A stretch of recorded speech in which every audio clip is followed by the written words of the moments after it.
Hello friend, हाय. आज मी तुम्हाला गॅसबद्दल video दाखवणार आहे. हे बघा, मी आहे ना माझी शेगडी गॅसची कशी चकाचक वाटते ना, एकदम चकाचक धुतले. तो उपाय मी तुम्हालाही सांगणार आहे, तुमच्याशी शेअर करणार आहे, म्हणून मी खास हा व्हिडिओ बनवला आहे. मी की नाही ह्याच्यासाठी एका मगामध्ये आहे ना पाणी घेतलं, एक मग. आणखीन त्याच्यामध्ये मी एक पाऊच शॅम्पूचा मिक्स केलं. जो रेग्युलर शॅम्पू जो पण तुम्ही काही वापरता, मी क्लिनिक प्लस वापरते, तर मी क्लिनिक प्लसचं एक पाऊच त्याच्यामध्ये मिक्स केलं. आणखीन अर्धा चमचा की नाही मी त्याच्यामध्ये मीठ ॲड केलं. आणखीन कोलगेट, जे व्हाईट कोलगेट आपण वापरतो ना, त्यातलं थोडंसं कोलगेट मिक्स केलं. आणि छानपैकी असं ढवळून आहे ना, त्याला मी थोडंसं सर्फ पण टाकायचं चमच्याभर. आणि त्याला चांगलं व्यवस्थित मिक्स करून मी आहे ना त्याला 10-15 मिनटं असं ठेवून दिलं.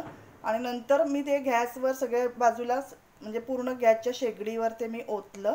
आणखीन 5 मिनटं असंच राहू दिलं, त्याला पाण्यात भिजायला ठेवून दिलं. आणि नंतर जो आपला सॉफ्ट काथ्या असतो, जो आपण आंघोळ करायला वापरतो, वायरचा काथ्या, त्याने मी स्वच्छ घासून काढली. तुम्ही बघू शकता किती एकदम सुंदर अशी चकाचक शेगडी निघाले, एकदम शाईन करते.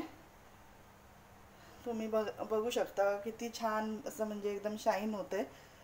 अशा प्रकारे ती एकदम साफ झाली शेगडी. तर मला वाटतं हा उपाय ना, तुमची शेगडी जर घाण झाली असेल, कधी दूध ओतू जातं, कधी कुकर मधली डाळ ओतू जाते, कुकरच्या बाहेर सगळं गॅसवर सांडते, बऱ्याच वेळा काय काय पीठ सांडलेलं असतं आणि खूप शेगडी खराब होते आपली. त्यावेळी आठवड्यातनं एकदा हा उपाय असा जर आपण केला, तर व्यवस्थित शेगडी आपली एकदम चकाचक साफ होईल.